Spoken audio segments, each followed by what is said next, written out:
اعوذ باللہ من الشیطان الرجیم بسم اللہ الرحمن الرحیم۔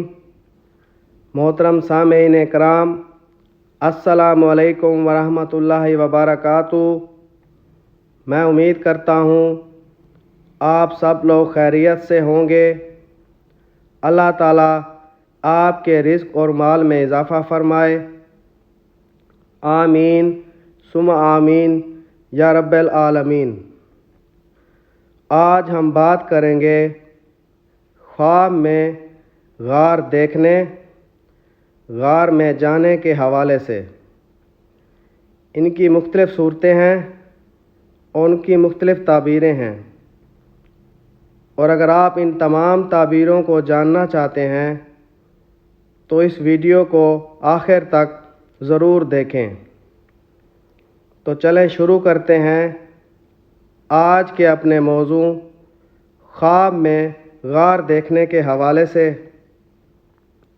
حضرت ابن سیرین رحمۃ اللہ علیہ نے فرمایا، اگر خواب میں دیکھے کہ غار میں گیا ہے اور اس میں مقیم ہوا ہے، دلیل ہے کہ کسی سخت کام میں گرفتار ہوگا، اور اگر دیکھے کہ غار میں گیا ہے اور جلدی نکلا ہے، دلیل ہے کہ سخت کام میں گرفتار ہوگا اور جلدی نجات پائے گا۔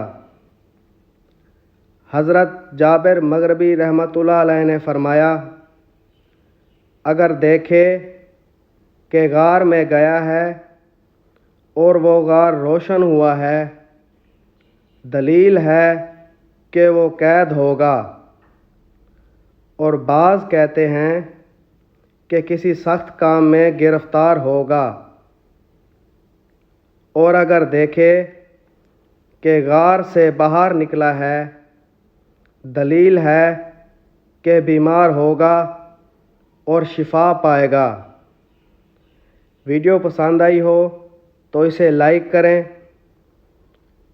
اور ابھی تک اگر آپ نے ہمارے چینل سید شاہ سلطان کو سبسکرائب نہیں کیا تو سب سے پہلے اسے سبسکرائب کریں اور ساتھ گھنٹی کے نشان پر کلک کریں تاکہ ہماری نئی ویڈیو سب سے پہلے آپ کو مل سکے۔ اور اگر آپ بھی کسی خواب کی تعبیر پوچھنا چاہتے ہیں یا استخارہ کرانا چاہتے ہیں تو آپ ہمارے نمبر سے ہم سے رابطہ کر سکتے ہیں۔ ہمارا نمبر 0333 601 3334۔ اللہ تعالیٰ آپ کا حامی و ناصر ہو۔ جزاک اللہ۔